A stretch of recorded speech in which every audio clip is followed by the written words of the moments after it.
அனைவருக்கும் வணக்கம். வாசிப்பவர் Shrimati Chellammal. Doctor Joseph Murphy அவர்கள் எழுதிய ஆழ் மனதின் அற்புத சக்தி நூலை தொடர்ந்து கொண்டிருக்கின்றோம். திருத்தம் டாக்டர் இயன் மெக்மஹன் அவர்கள். தமிழில் மொழிபெயர்ப்பு நாகலட்சுமி சண்முகம் அவர்கள். உங்கள் நரைமுடி உங்கள் சொத்து. இதை செய்வதற்கு எனக்கு வயதாகிவிட்டது என்று சிந்தித்து கொண்டே ஒரு வாய்ப்பை நழுவ விட்டு விடாதீர்கள். இது தேக்க நிலைக்கும் மனதளவிலான மரணத்திற்கும் வழிவகுக்கும். உங்கள் கதை முடிந்துவிட்டது என்று நீங்கள் உறுதியாக நம்பினால் உங்கள் ஆழ் மனம் அந்நம்பிக்கையை ஏற்றுக்கொண்டு அதை யதார்த்தத்தில் கொண்டு வரும்.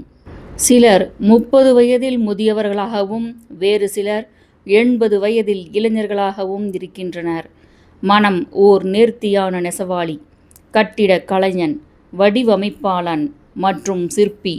நாடக ஆசிரியர் ஜார்ஜ் பெர்னாட்ஷா 90 வயதிலும் சுறுசுறுப்பாக இயங்கிக் கொண்டிருந்தார். கலைநயம் மிக்க அவரது மனதின் இயல்பு தன் சுறுசுறுப்பான பணிகளில் இருந்து ஓய்வு பெற்றிருக்கவில்லை. தாங்கள் 40 வயதிற்கு மேற்பட்டவர்கள் என்பதை கேட்டவுடன் வேலை வாய்ப்பு கதவுகள் தங்கள் முகத்தின் மீது ஓங்கி சாத்தப்படுவதாக பல ஆண்களும் பெண்களும் என்னிடம் கூறுகின்றனர். வேலை வழங்குபவர்களின் இந்த மனப்போக்கு கடுமையானது, இரக்கமற்றது, முற்றிலும் மனிதாபிமானமற்றது, புரிதலற்றது. நீங்கள் கருத்தில் கொள்ளப்படுவதற்கு 35 வயதிற்கு கீழ் இருக்க வேண்டும் என்று யார் ஆணையிட்டது? இதன் பின் உள்ள காரணம் ஆழமற்றது, போலியானது. வேலை வழங்குபவர் ஒரு கணம் யோசித்து பார்ப்பாரேயானால் வேலை கேட்டு வருபவர் தன் வயதையோ அல்லது நரைமுடியையோ விற்க வரவில்லை என்பதை உணர்வார். மாறாக வேலை தேடும் நபர் வாழ்க்கை சந்தையில் பல வருடங்களின் அனுபவம் மூலமாக சேகரித்துள்ள தன் திறமைகளையும் அனுபவங்களையும் ஞானத்தையும் தர முன் வருவார்.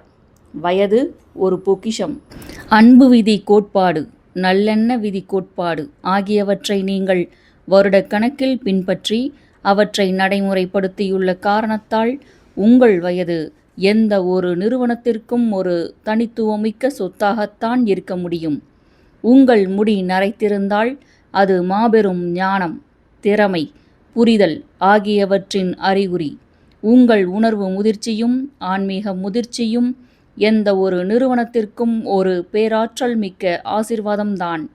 மக்கள் 65 வயதில் அல்லது மற்றொரு குறிப்பிட்ட வயதில் ஒதுக்கி வைக்கப்படக்கூடாது. வாழ்க்கையின் அந்த காலகட்டத்தில்தான் அவர்கள் பணியாளர் பிரச்சினைகளை கையாள்வதிலும், எதிர்கால திட்டங்களை வகுப்பதிலும், முடிவுகள் எடுப்பதிலும், படைப்பு திட்ட தளத்தில் மற்றவர்களை வழிநடத்தி செல்வதிலும், தங்களுடைய அனுபவத்தாலும் வியாபாரத்தின் இயல்பு பற்றிய உள்நோக்காலும் பேருதவியாக அமைவார்கள். வயதை கொண்டாடுங்கள். என்னை பொறுத்தவரை இத்தொழில் முடிந்துவிட்டது. பல வருடங்களாக நான் முதல் தரமான வேலை பார்த்து வந்துள்ளேன். இந்நகரத்தில் இருப்பவர்களைப் போல நானும் என் திறமையை நன்றாக அறிவேன். உலகம் முழுவதிலும் நான் பல விருதுகளை வென்றுள்ளேன் என்று ஹாலிவுட் திரைப்பட வசனகர்த்தா ஒருவர் என்னிடம் கூறினார். நான் வியப்புடன், பிறகு என்ன பிரச்சனை என்று கேட்டேன். அவர் சலிப்புடன், கடந்த கதை விவாத கூட்டத்திற்கு நான் சென்றபோது 30 வயது நிறைந்த படப்பிடிப்பு வளாக செயலாளர் என்னை பார்த்து, என்னால் இன்றைய ரசிகர்களை புரிந்து கொண்டு அவர்களுக்கு ஏற்றவாறு எழுத முடிவதில்லை என்று கூறினார். நான் விவாதிக்க முயற்சித்தபோது 12 முதல் 18 வயது பையன்களின் மனங்களுக்கும் ரசனைகளுக்கும் தீனி போட முடியாத எந்தவிதமான வசனங்களும் தனக்கு தேவையில்லை என்று என்னிடம் தெரிவித்தார். நான் அங்கிருந்து வெளியேறிவிட்டேன் என்று கூறினார். இது மிகவும் துயரமான ஒரு நிலை. மனதிற்கு இப்படிப்பட்ட உணவு வழங்கப்பட்டால் பெருந்திரளான மக்கள் கூட்டங்கள் உணர்ச்சி ரீதியாகவும் ஆன்மீக ரீதியாகவும் முதிர்ச்சி அடைவார்கள் என்று எப்படி எதிர்பார்க்க முடியும்? இது தங்கள் தனிப்பட்ட வளர்ச்சிக்கு தேவையான ஆற்றல் தங்களுக்குள் இருப்பதை காண முடியாத குருடர்களாக அவர்களை மாற்றி விடுகிறது. இளமை புகழப்பட வேண்டும் என்று அவர்களுக்கு போதிக்கப்படுகிறது. ஆனால் யதார்த்தத்தில் இளமை என்பது அனுபவமின்மையையும் ஆய்வுணர்வு இல்லாததையும் அவசர முடிவெடுப்பையும் தான் குறிக்கிறது. நான் சளைத்தவன் அல்ல. இளமையாக இருப்பது குறித்த வெறித்தனமான செயல்களில் ஈடுபட்டு தங்கள் நேரத்தை விரயம் செய்து கொண்டிருக்கும் 60 வயது மற்றும் அதற்கு மேற்பட்ட வயது கொண்ட நூற்றுக்கணக்கான மக்களை நான் அறிவேன். அவர்கள் விலை உயர்ந்த மருந்துகளையும் வசீகரமான பத்திய உணவையும் உட்கொள்கின்றனர். நள்ளிரவு தொலைக்காட்சியில் விளம்பரப்படுத்தப்பட்டு அவற்றின் பண்புகள் பற்றி புகழாரம் சூட்டப்படும் உறுதியற்ற உடற்பயிற்சி இயந்திரங்களில் தங்கள் பணத்தை விரயம் செய்கின்றனர். அதிக செல்வம் படைத்தவர்கள் கனிம நீரூற்று சிகிச்சைகளையும் உடலில் உள்ள கொழுப்புகளை அகற்றும் சிகிச்சையையும் ஒப்பனை சிகிச்சையையும் மேற்கொள்கின்றனர். பத்திய உணவு, வைட்டமின் மாத்திரைகள் மற்றும் அனைத்து வகையான பிற உதவிகளும் இம்மக்களை இளமையாக வைத்திருக்காது. தங்கள் சிந்தனை முறைகளுக்கு ஏற்றாற் போலவே அவர்கள் முதுமை அடைகிறார்கள் அல்லது இளமையாக இருக்கிறார்கள் என்பதை அவர்கள் உணர வேண்டும். உங்கள் ஆழ் மனம் உங்கள் எண்ணங்களால் பக்குவப்படுத்தப்படுகின்றது. உங்கள் எண்ணங்கள் நிரந்தரமாக எப்பொழுதும் அழகு, உன்னதம், நல்லவை ஆகியவற்றின் மீது நிலைத்திருந்தால் உங்களுக்கு ஆண்டு வரிசைப்படி என்ன வயதிருந்தாலும் நீங்கள் மனதளவில் என்றென்றும் இளமையாக இருப்பீர்கள். முதுமை பற்றிய பயம். பலர் முதுமையை நினைத்து பயப்படுகின்றனர். அவர்கள் தங்கள் எதிர்காலம் குறித்து உறுதியற்று இருக்கின்றனர். ஏனெனில் வருடங்கள் செல்லச் செல்ல தங்கள் மனமும் உடலும் சீர்கேடு அடையும் என்று அவர்கள் எதிர்பார்க்கின்றனர். அவர்கள் நினைப்பதும் உணர்வதும் தான் அவர்கள் வாழ்வில் வந்து சேரும். வாழ்க்கையில் உங்களுக்குள்ள ஈடுபாடு குறையும் போதும், நீங்கள் கனவு காண்பதை நிறுத்தும் போதும், புதிய உண்மைகளை பற்றி தெரிந்து கொள்ள வேண்டும் என்ற உங்கள் அறிவு பசி தணியும் போதும், புதிய உலகங்களை வெற்றி கொள்ள வேண்டும் என்ற தேடல் நின்றுவிடும் போதும் நீங்கள் முதுமை அடைகிறீர்கள். புதிய கருத்துகளுக்கும் புதிய விருப்பங்களுக்கும் உங்கள் மனம் திறந்திருக்கும் போதும், வாழ்வு மற்றும் பிரபஞ்சத்தின் புதிய உண்மைகளின் கதிரொளியும் உத்வேகமும் உள்ளே வருவதற்கு திரையை விலக்கி வழிவிடும் போதும் நீங்கள் இளமையோடும் உயிர் துடிப்போடும் இருப்பீர்கள். பிறருக்கு கொடுப்பதற்கு உங்களிடம் ஏராளமாக உள்ளது. உங்களுக்கு 65 வயதோ அல்லது 95 வயதோ அதை பற்றி கவலையில்லை. கொடுப்பதற்கு உங்களிடம் ஏராளமாக உள்ளது. இளைய தலைமுறையை நிலைப்படுத்தி அவர்களுக்கு ஆலோசனை வழங்கி அவர்களை இயக்க உங்களால் உதவ முடியும். உங்கள் அறிவு, அனுபவம் மற்றும் ஞானத்தின் பலனை நீங்கள் அவர்களுக்கு கொடுக்க முடியும். உங்களால் எப்பொழுதும் முன்னோக்கி பார்க்க முடியும். உங்களால் வாழ்வின் புகழையும் அற்புதங்களையும் மற்றவர்களுக்கு தெரியப்படுத்துவதை நிறுத்த முடியாது என்பதை நீங்கள் கண்டுகொள்வீர்கள். நாளின் ஒவ்வொரு கணமும் ஏதேனும் ஒரு புதிய விஷயத்தை கற்றுக்கொள்ள முயற்சி செய்யுங்கள். உங்கள் மனம் எப்பொழுதும் இளமையாக இருப்பதை கண்டறிவீர்கள். 110 வயது. சில வருடங்களுக்கு முன் நான் மும்பையில் சொற்பொழிவாற்றிக் கொண்டிருந்தேன். அப்பொழுது 110 வயதான ஒருவரை அவருடைய நண்பர்கள் எனக்கு அறிமுகப்படுத்தினர். நான் அதுவரை பார்த்திராத அழகிய முகத்தை அவரிடத்தில் கண்டேன். அவர் ஓர் உள்ளொளியினால் உருமாற்றம் பெற்றவரை போல் காட்சியளித்தார். அவரது கண்களில் ஓர் அபூர்வமான அழகு மிளிர்ந்தது.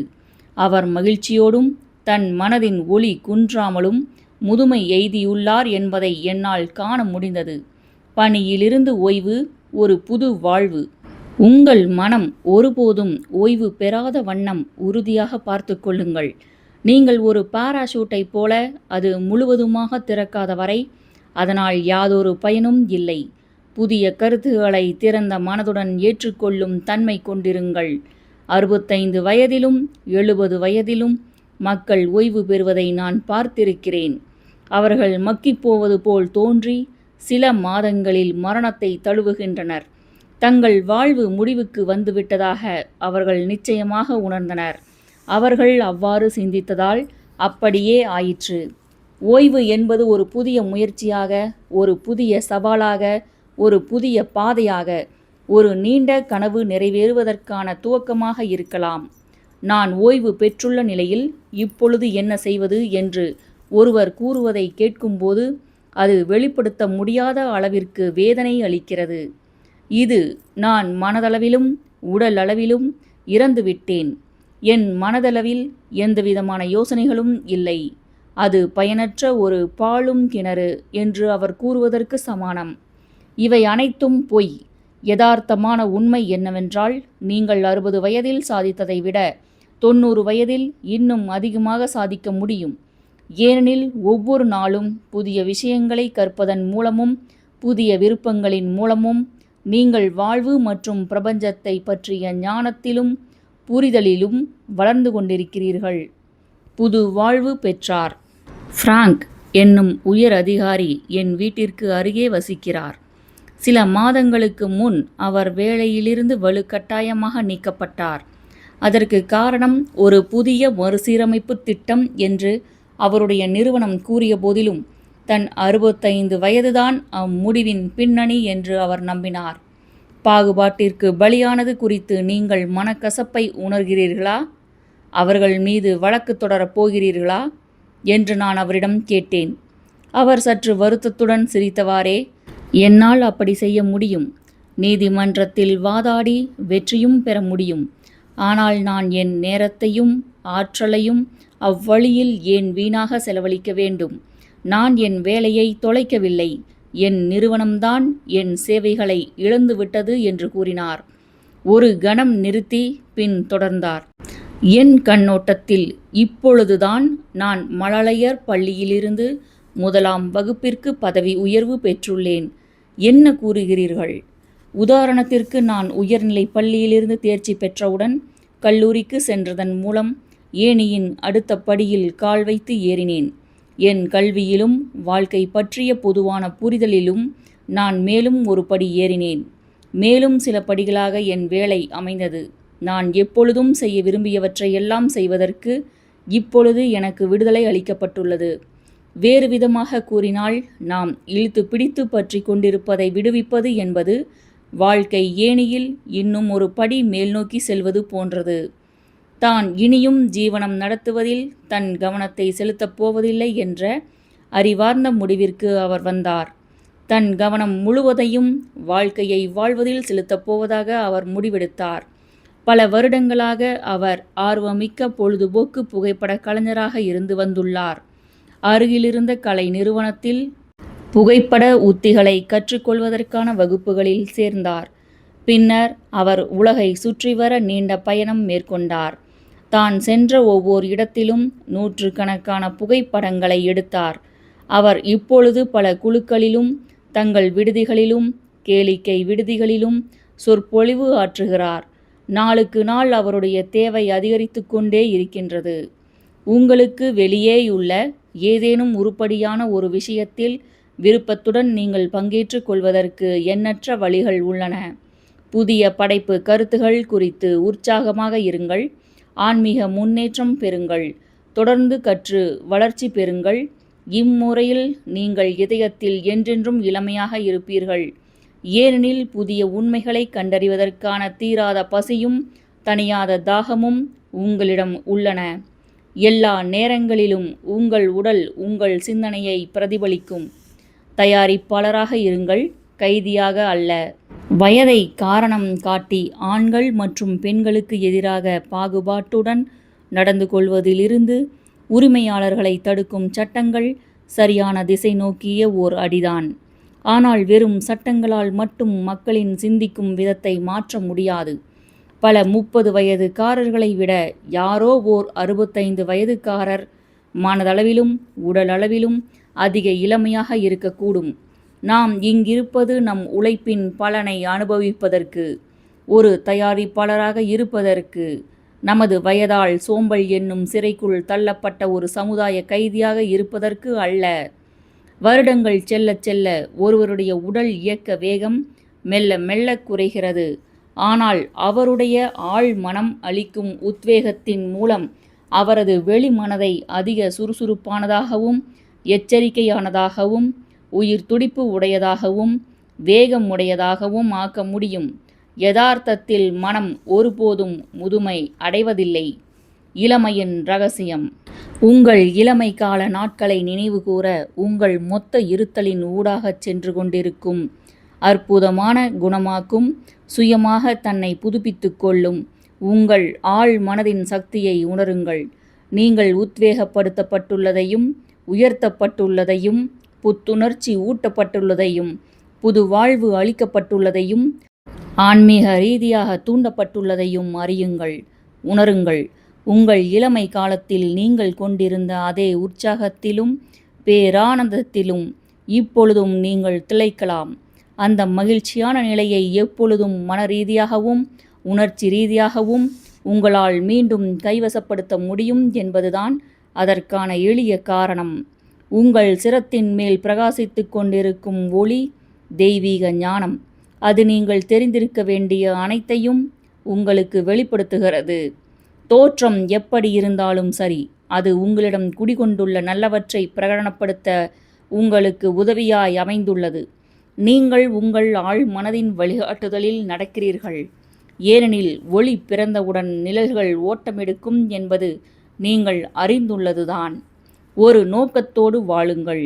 எனக்கு வயதாகிவிட்டது என்று கூறுவதற்கு பதிலாக, தெய்வீக வாழ்வின் வழியில் நான் ஞானத்துடன் விளங்குகிறேன் என்று கூறுங்கள். நிறுவனங்களோ செய்தித்தாள்களோ அல்லது புள்ளி விபரங்களோ உங்கள் கண்முன் முதுமை, குறைந்து வரும் வருடங்கள், முதுமை தளர்ச்சி, முதுமை வீழ்ச்சி மற்றும் பயனின்மை குறித்த ஒரு காட்சியை கொண்டு வந்து நிறுத்த அனுமதிக்காதீர்கள். அதை நிராகரியுங்கள், ஏனெனில் அது ஒரு பொய். அப்படிப்பட்ட பிரச்சாரத்தால் வசியப்பட மறுத்துவிடுங்கள். வாழ்வு குறித்து பிரார்த்தனை செய்யுங்கள், மரணம் குறித்து அல்ல. நீங்கள் மகிழ்ச்சியாக, பிரகாசமாக, வெற்றிகரமாக, அமைதியாக, சக்தி வாய்ந்தவராக இருக்கும் காட்சியை மனதில் பதிய வைத்துக் கொள்ளுங்கள். உங்கள் மனம் ஒருபோதும் முதுமை அடைவதில்லை. இதய அறுவை சிகிச்சையின் முன்னோடியான டாக்டர் மைக்கேல் டி பேக்கி 1932 முதல் செயற்கை இதய பம்பை உருவாக்கினார். அவரது பம்ப் இன்றும் இதய மாற்று வழி இணைப்பு அறுவை சிகிச்சையில் பயன்படுத்தப்பட்டு வருகிறது. டாக்டர் டி பேக்கி தனது 90வது வயதில் ஒரு புதிய கண்டுபிடிப்பின் மீதான சோதனைகளை மேற்கொள்ள அனுமதி பெற்றார். அக்கண்டுபிடிப்பு தீவிரமான இதய நோய் உள்ளவர்களின் இதயங்களில் பொருத்தப்படும் ஒரு மிகச்சிறிய பம்ப். ஆய்வுகளோடு திருப்திப்படாமல் டி பேக்கி பல அறுவை சிகிச்சைகளிலும் சுறுசுறுப்பாக தன்னை ஈடுபடுத்திக் கொண்டார். அவரது சக மருத்துவர் ஒருவர் கூறுகையில், அவர் செய்துள்ளவற்றை செய்ய மற்றவர்களுக்கு 5-6 பிறவிகள் தேவைப்படும் என்றார். தன் 90வது வயதில் டி பேக்கி தன் தத்துவத்தை இவ்வாறு தொகுத்து கூறினார்: உங்களுக்கு சவால்கள் இருந்து நீங்கள் உடலளவிலும் மனதளவிலும் திடகாத்திரமாக இருக்கும் வரையில் வாழ்க்கை ஊக்குவிப்பதாகவும் உயிர் பூட்டுவதாகவும் இருக்கும். 99 வயது தேனீ.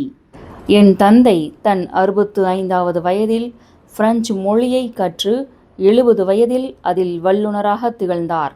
அவர் 60 வயதுக்கு மேல் கெய்லிக் மொழியை கற்க துவங்கி அம்மொழியில் எல்லோராலும் அங்கீகரிக்கப்பட்ட பிரபலமான ஆசிரியர் ஆனார்.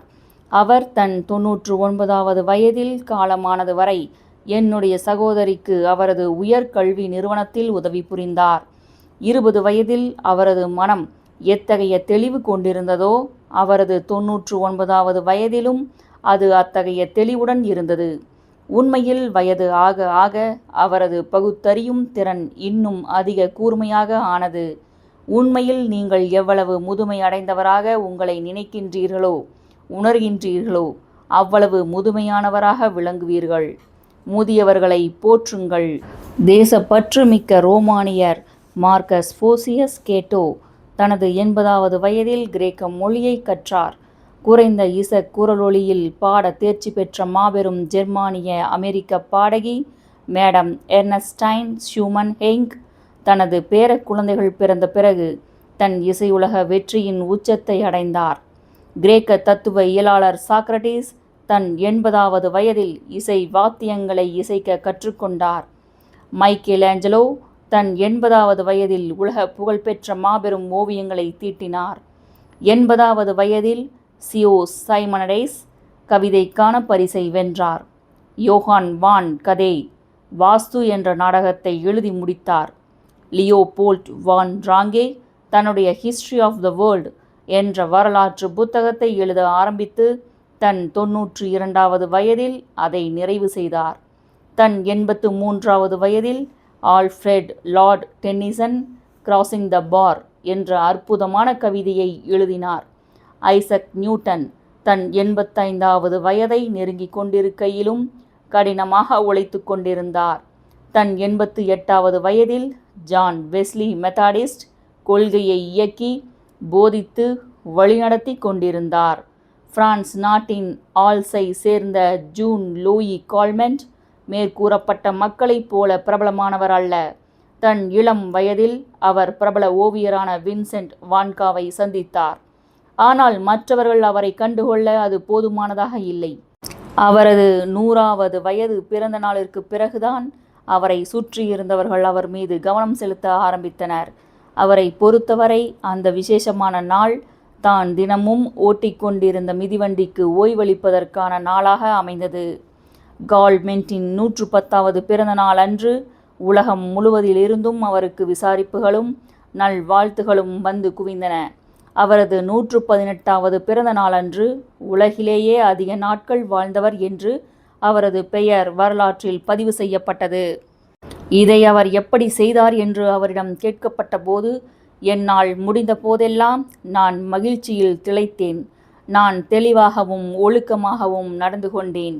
எந்தவிதமான வருத்தத்திற்கும் நான் இடமளிக்கவில்லை. நான் அதிர்ஷ்டசாலி என்று அவர் கூறினார். தன் 122வது வயதில் அவர் இப்பொழுது சக்கர நாற்காலியில் வாழ்க்கை நடத்தும் போதும் கூட அவரது புன்னகை எப்பொழுதும் போல் பிரகாசமானதாகவும் பிறரை தொற்றிக்கொள்ளும்படியாகவும் உள்ளது. நாம் நமது முதியவர்களை உயர்ந்த இடத்தில் வைத்து சொர்க்கத்தில் இருக்கும் நந்தவன நறுமலர்களை கொண்டு வருவதற்கான அனைத்து வாய்ப்புகளையும் அவர்களுக்கு வழங்க வேண்டும். நீங்கள் வேலையிலிருந்து ஓய்வு பெற்றிருந்தால் வாழ்வின் விதிகளிலும் உங்கள் ஆழ் மனதின் அற்புதங்களிலும் நாட்டம் கொள்ளுங்கள். நீங்கள் எப்பொழுதும் செய்ய விரும்பி வந்துள்ளதை செய்யுங்கள். புதிய பாடங்களை படியுங்கள். புதிய கருத்துக்களை ஆய்வு செய்யுங்கள். முதுமையின் பலன்கள். முதுமை என்பதற்கு உண்மையில் உயர்ந்த கண்ணோட்டத்திலிருந்து கடவுளின் உண்மைகளை பற்றி ஆழ்ந்து சிந்திப்பது என்று பொருள். நீங்கள் ஒரு முடிவில்லா பயணத்தை மேற்கொண்டுள்ளீர்கள். நில்லாமல் இயங்கிக் கொண்டிருக்கும் ஓய்வில்லாத முடிவில்லாத வாழ்க்கை பெருங்கடலில் தொடர்ச்சியாக முக்கிய அடிகளை எடுத்து வைத்து கொண்டிருக்கிறீர்கள். நீங்கள் முடிவறியா எல்லையற்ற வாழ்வின் ஒரு குழந்தை, நிலை பேற்றின் ஒரு வாரிசு. இரத்தின சுருக்கமாய்: 1. பொறுமை, பரிவு, அன்பு, நல்லெண்ணம், பேரானந்தம், மகிழ்ச்சி, ஞானம் மற்றும் புரிதல் ஆகிய பண்புகள் ஒருபோதும் முதுமை அடைவதில்லை. அவற்றை பயிரிட்டு வெளிப்படுத்தி என்றென்றும் மனதளவிலும் உடலளவிலும் இளமையாக இருங்கள். 2. காலத்தின் விளைவுகள் குறித்து நரம்புகளில் ஏற்படும் பயம்தான் குறிப்பிட்ட காலத்திற்கு முன்பே வயதாவதற்கான காரணம். 3. முதுமை என்பது வருடங்களின் அஸ்தமனமல்ல, ஞானத்தின் உதயம். 4. உங்கள் வாழ்வின் மிகவும் ஆக்கப்பூர்வமான வருடங்கள் 65 முதல் 95 வயதாக இருக்கலாம். 5. முதுமையை வரவேற்று கொள்ளுங்கள்.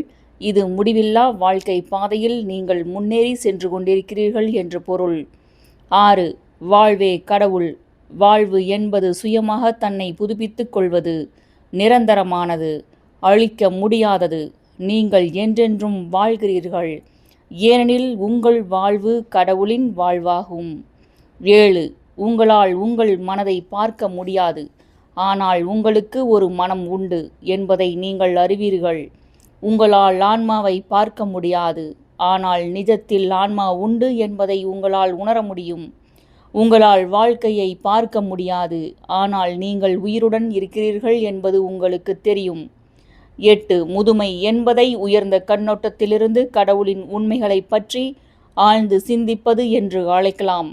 முதுமையில் கிடைக்கும் பேரானந்தங்கள் இளமையில் கிடைப்பவற்றை விட சிறந்தவை. உங்கள் மனம் ஆன்மீக தடகளத்திலும் உள தடகளத்திலும் ஈடுபட்டுள்ளது. நீங்கள் தெய்வீக பொருட்களை குறித்து தியானிப்பதற்காக இயற்கை உங்களுடைய உடலின் இயக்கத்தை மெதுவாக்குகிறது. 9. நாம் ஒருவருடைய வயதை கணக்கிடுவதில்லை, அவரிடம் கணக்கிடுவதற்கு வேறெதுவும் இல்லாதவரை. உங்கள் விசுவாசமும் உறுதியான நம்பிக்கைகளும் மக்கி போகாதவை. 10. நீங்கள் எவ்வளவு இளமையானவர் என்று நினைக்கின்றீர்களோ அவ்வளவு இளமையானவர். நீங்கள் எவ்வளவு வலிமையானவர் என்று நினைக்கிறீர்களோ அவ்வளவு வலிமையானவர். நீங்கள் எவ்வளவு பிரயோஜனமானவர் என்று நினைக்கிறீர்களோ அவ்வளவு பிரயோஜனமானவர். உங்கள் இளமை உங்கள் எண்ணப்படியே. 11. உங்கள் நரை ஒரு சொத்து. நீங்கள் உங்கள் நரைமுடிகளை விற்கவில்லை, மாறாக உங்கள் திறமைகள், திறன்கள், பல வருடங்களாக நீங்கள் சேகரித்துள்ள ஞானம் ஆகியவற்றை தான் விற்கிறீர்கள். 12. போலியான பத்திய முறைகளும் விலை உயர்ந்த மாத்திரைகளும் உங்களை இளமையாக வைத்திருப்பதில்லை. மனிதன் எப்படி சிந்திக்கிறானோ அப்படியே ஆகிறான். 13. முதுமையை குறித்த பயம் உடல் சீர்கேடுகளையும் மன சீர்கேடுகளையும் கொண்டு வரும். 14. நீங்கள் கனவு காண்பதை நிறுத்தும் போதும் வாழ்வில் விருப்பத்தை இழக்கும் போதும் முதுமை அடைகிறீர்கள். நீங்கள் எரிச்சலாக, சிடுசிடுப்பாக, பிடிவாதமாக தர்க்கம் செய்பவராக இருந்தால் நீங்கள் முதுமை எய்துகிறீர்கள். கடவுளின் உண்மைகளால் உங்கள் மனதை நிரப்புங்கள். அவரது அன்பின் கதிர்களை பிரகாசியுங்கள். இதுதான் இளமை. 15. முன்னோக்கி பாருங்கள், ஏனெனில் நீங்கள் எல்லா நேரங்களிலும் முடிவில்லா வாழ்விற்குள் உற்று நோக்கி கொண்டிருக்கிறீர்கள். 16. பணியிலிருந்து உங்களுக்கு கிடைக்கும் ஓய்வு ஒரு புதிய முயற்சி. புதிய விஷயங்களையும் விருப்பங்களையும் முயற்சித்து பாருங்கள். வாழ்க்கை நடத்துவதற்கு ஓய்வின்றி ஓடியாடிய சமயத்தில் நீங்கள் எப்போதும் செய்ய விரும்பியவற்றை எல்லாம் இப்போது உங்களால் செய்ய முடியும். வாழ்க்கையை வாழ்வதில் உங்கள் கவனத்தை செலுத்துங்கள். 17. சமூகத்தில் ஒரு தயாரிப்பாளராக இருங்கள், அதன் கைதியாக அல்ல. உங்கள் வெளிச்சத்தை புதர்களுக்கு கீழே புதைத்து வைக்காதீர்கள். 18. அன்பு, பேரானந்தம், உள அமைதி, சிரிப்பு ஆகியவைதான் இளமைக்கான ரகசியம். கடவுளினுள் பேரானந்தத்தின் முழுமை உள்ளது. கடவுளினுள் ஒருபோதும் இருள் கிடையாது. 19. இவ்வுலகில் உங்கள் தேவை உள்ளது. சில மாபெரும் தத்துவ இயலாளர்களும் ஓவியர்களும் அறிவியல் அறிஞர்களும் எழுத்தாளர்களும் ஏனைய பிறரும் தங்களுடைய சிறந்த படைப்புகளை தங்கள் 80வது வயதிற்கு பிறகுதான் சாதித்துள்ளனர். 20. அன்பு, பேரானந்தம், சமாதானம், பொறுமை, மென்மை, பரிவு, விசுவாசம், பணிவு, தன்னடக்கம் ஆகியவை முதுமையின் பலன்கள். 21. நீங்கள் முடிவறியா எல்லையற்ற வாழ்வின் குழந்தை, நிலைபேற்றின் வாரிசு. நீங்கள் அற்புதமானவர். இந்நூல் இத்துடன் நிறைவடைகிறது. மேலும் உப பாண்டவம், அசுரன், வந்தார்கள் வென்றார்கள், வரச் சொன்னார்கள் வந்தார்கள் வென்றார்கள், மாயாஜாலம், தமிழாற்றுப்படை, ரசவாதி, காவிரி நீரோவியம் ஆகிய நூல்களின் ஆடியோ புக்கை கேட்க ஸ்ரீமதி செல்லம்மாள் யூடியூப் சேனலை சப்ஸ்கிரைப் செய்யுங்கள். ஸ்ரீமதி செல்லம்மாள் தொடர்வாள். நன்றி, வணக்கம்.